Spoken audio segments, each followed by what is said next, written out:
Assalamualaikum warahmatullahi wabarakatuh. Selamat datang kembali di algoritma pemrograman dengan menggunakan Python.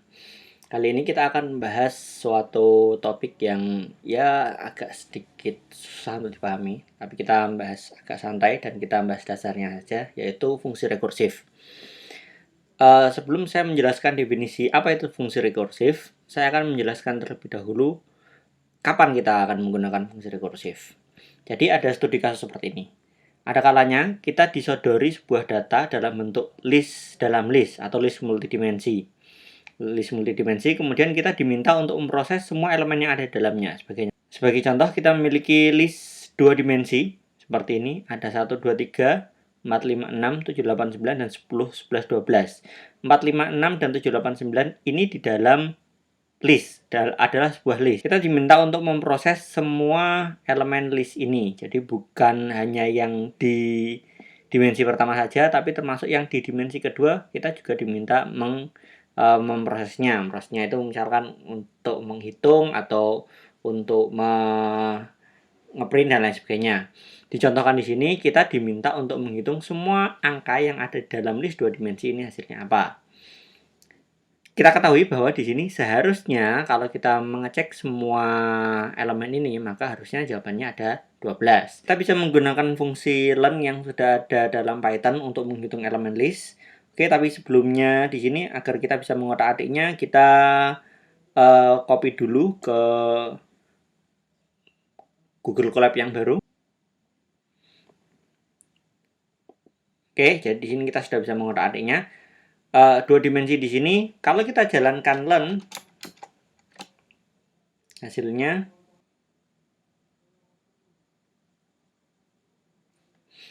kalau kita jalankan learn di sini hasilnya adalah 8, padahal hasilnya harusnya 12. Kenapa terjadi seperti itu? Karena 4, 5, 6 dan 7, 8, 9 ini adalah satu list tersendiri. Ini bisa saja kita rubah jadinya seperti ini.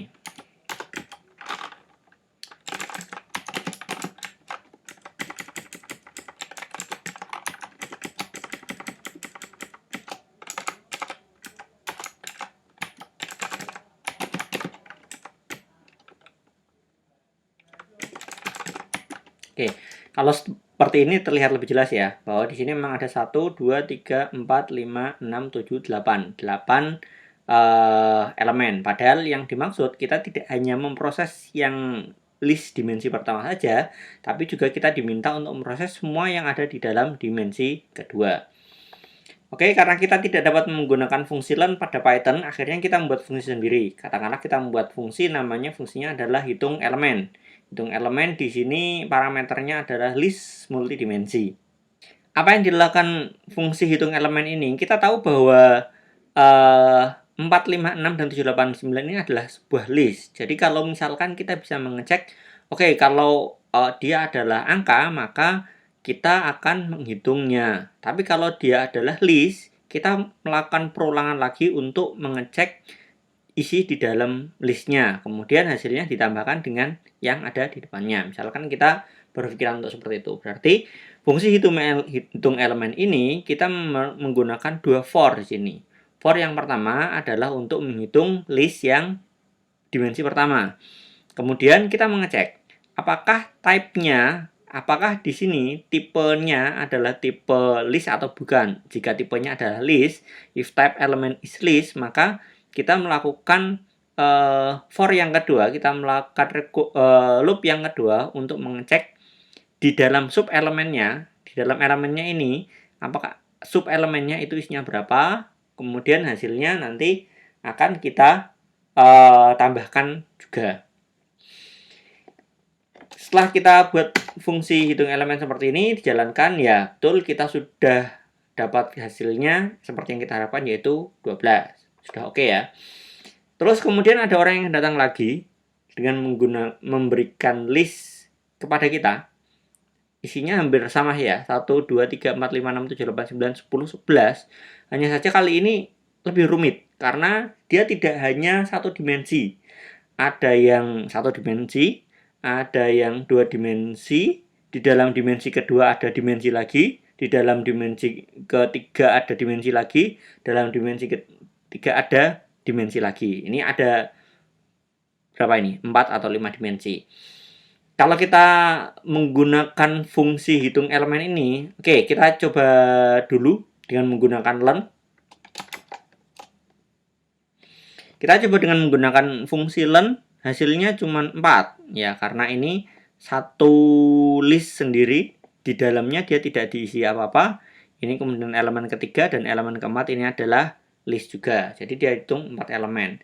Kalau kita menggunakan fungsi kita, fungsi hitung elemen ini, dia hanya terdeteksi 8 saja. Kenapa? Dia hanya mendeteksi pada list yang dimensi pertama dan dimensi kedua. Dimensi pertama oke, 1.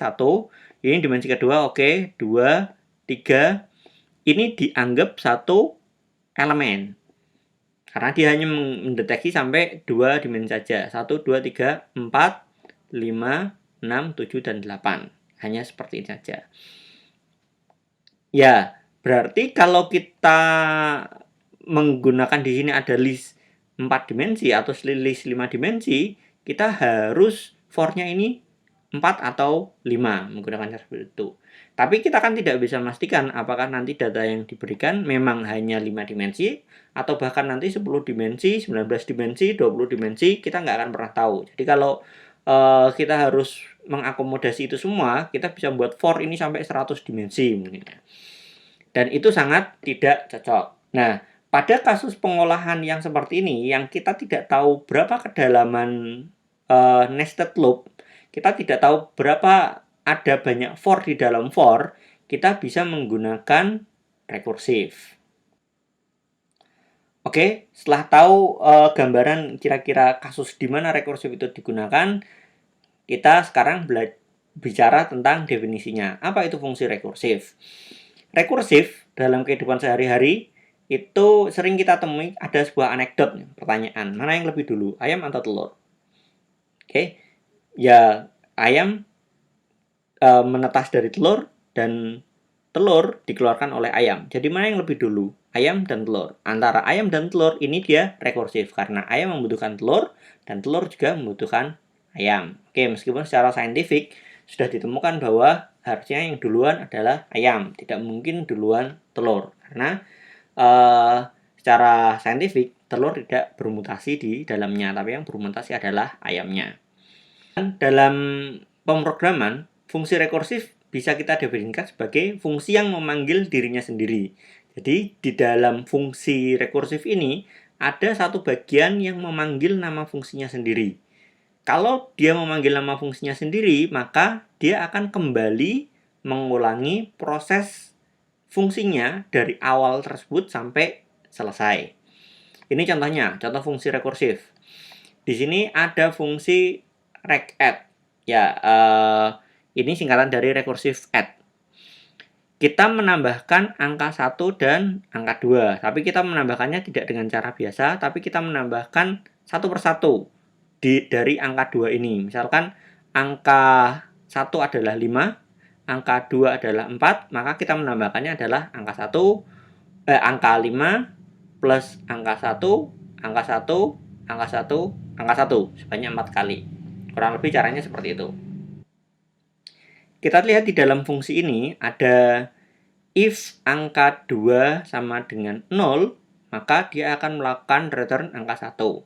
Jika tidak, maka dia akan return 1 plus recadd angka 1, angka 2, main 1.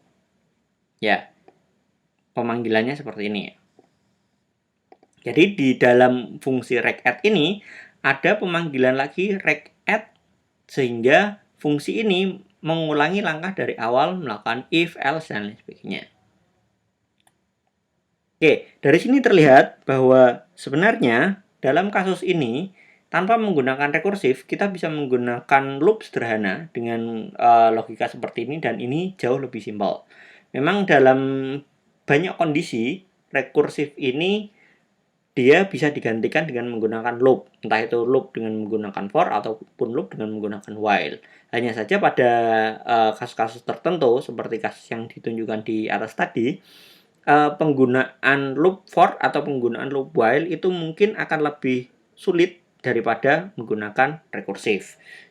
Itu pada kasus apa ya? Kebanyakan pada kasus di mana kita tidak bisa mendeteksi atau kita tidak bisa membatasi nested loop-nya itu akan sedalam apa. Kurang lebih seperti itu. Oke, ini saya kembalikan lagi.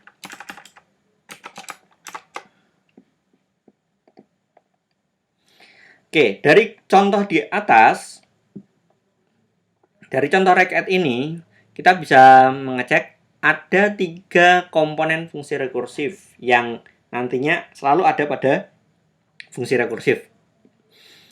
Pertama adalah komponen pemanggilan diri sendiri. Dalam sebuah fungsi rekursif harus ada bagian yang memanggil dirinya sendiri. Namanya juga rekursif ya. Rekursif itu artinya fungsi yang memanggil diri sendiri. Kalau nggak ada fungsi yang memanggil diri sendiri, kalau tidak ada bagian yang memanggil diri sendiri, namanya bukan rekursif. Yang kedua yang harus ada atau yang kemungkinan besar selalu ada yaitu kondisi basis. Kondisi basis ini adalah kondisi yang membuat fungsi rekursif ini akan berhenti. Kalau tidak ada kondisi basis, kalau tidak ada ini, angka 2 sama dengan 0 ini, nanti fungsinya akan rekursif terus tanpa henti. Dia akan selalu berjalan terus.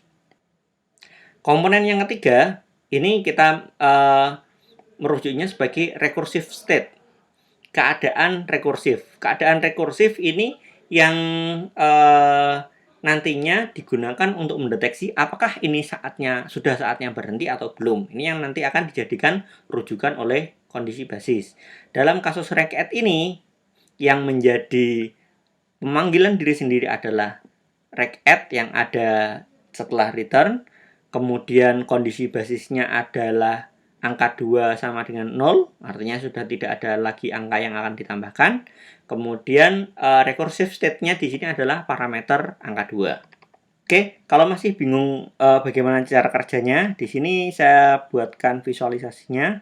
Oke, kita ambil saja fungsi yang ada di atas ini untuk kita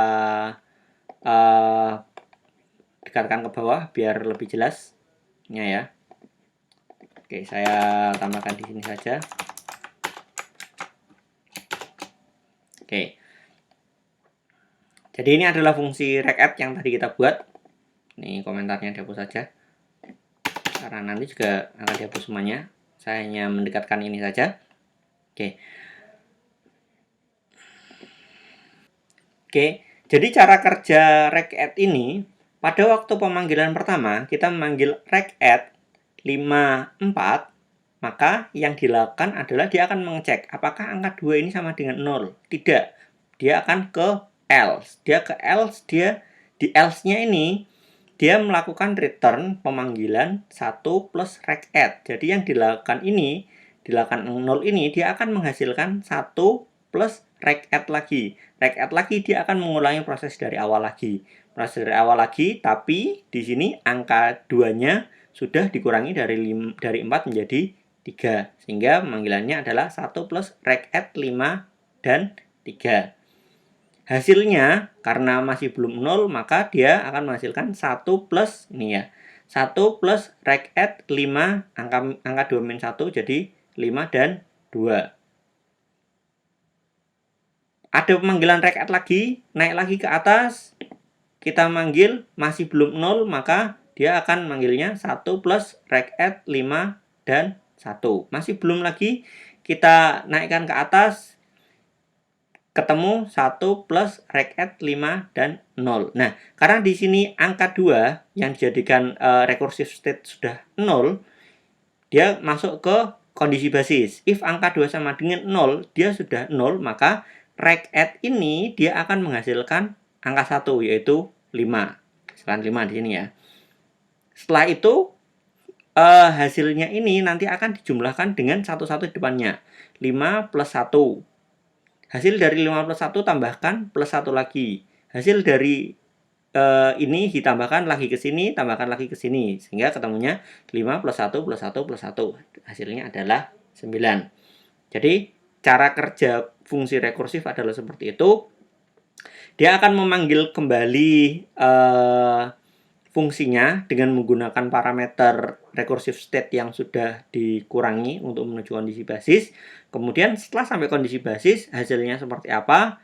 Hasil dari setiap pemanggilan ini nanti akan diakumulasikan dengan hasil setelahnya.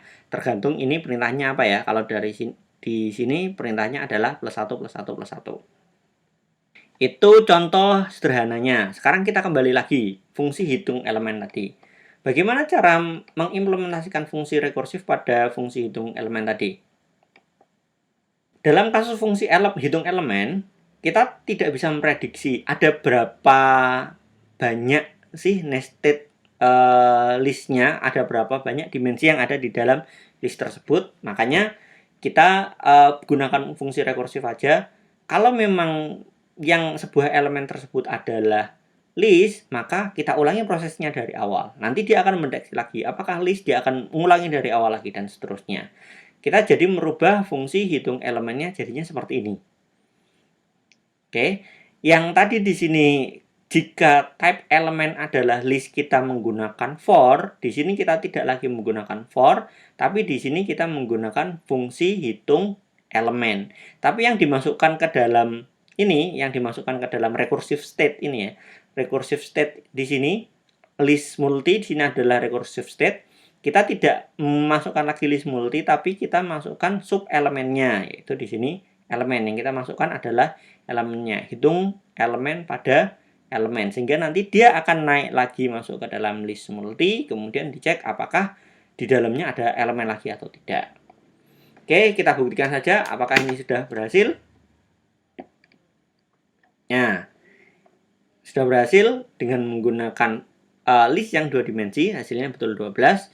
Dan list yang berapa tadi ini ya, 4 atau 5 dimensi, saya lupa, hasilnya juga adalah 12. Sekarang setelah tahu bahwa ini berhasil, kita coba lihat bagaimana cara fungsi ini melakukan pemanggilan. Jadi kalau fungsi ini ketika dipanggil, hasilnya akan seperti ini. Dia melakukan pertama hitung elemen. Ketika pemanggilan pertama hitung elemen, dia akan memanggil semuanya 1, 2, 3 sampai 12 ini. Kemudian dia akan berjalan ke 1. Oke, dia lakukan biasa saja. Ketika dia berjalan ke elemen kedua di sini berupa list, maka dia akan melakukan lagi pemanggilan hitung elemen, tapi yang dijadikan parameter hanya yang di list di dalam ini saja. Hasilnya jadi trace yang pertama ini ya. Trace yang pertama ini hasilnya adalah 2, 3, 4 sampai 9. Kemudian dia hitung lagi di sini. 2, oke, bukan list. 3, oke, bukan list. Di sini ketemu list lagi. Karena dia ketemu list lagi, maka kita manggil hitung elemen lagi, yang dimasukkan adalah ini 4 sampai dengan 8 list ini. Jadi hitung elemen 4, 5, 6, 7, 8. Dia melakukan lagi 4 ini bukan list, oke, ketemu lagi 5 ini adalah list, maka kita melakukan panggilan lagi. Hitung elemen 5, 6, 7, dan 8. 5 bukan list, oke. 6 dan 7 ini adalah list, kita melakukan panggilan lagi. 6 dan 7. 6 dan 7 hasilnya adalah 2, ditambahkan dengan ini, ditambahkan dengan ini, ditambahkan dengan ini.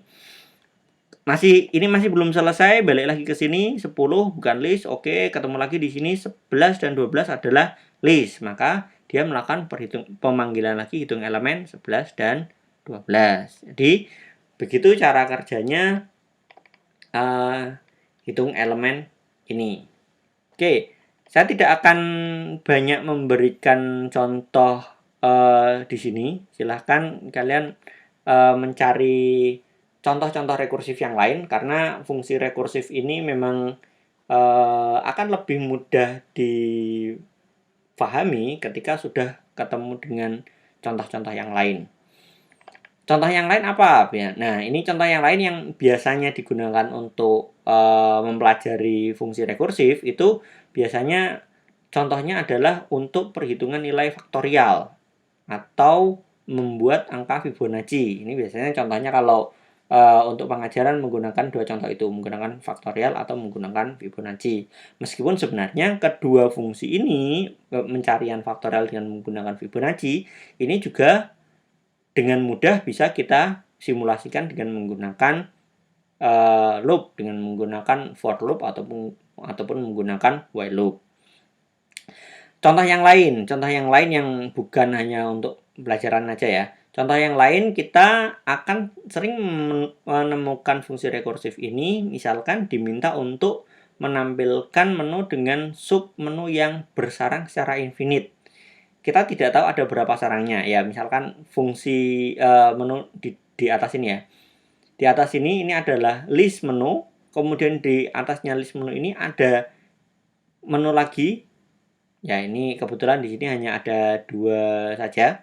Tapi barangkali misalkan kita diminta untuk membuat web, ada kategorisasinya.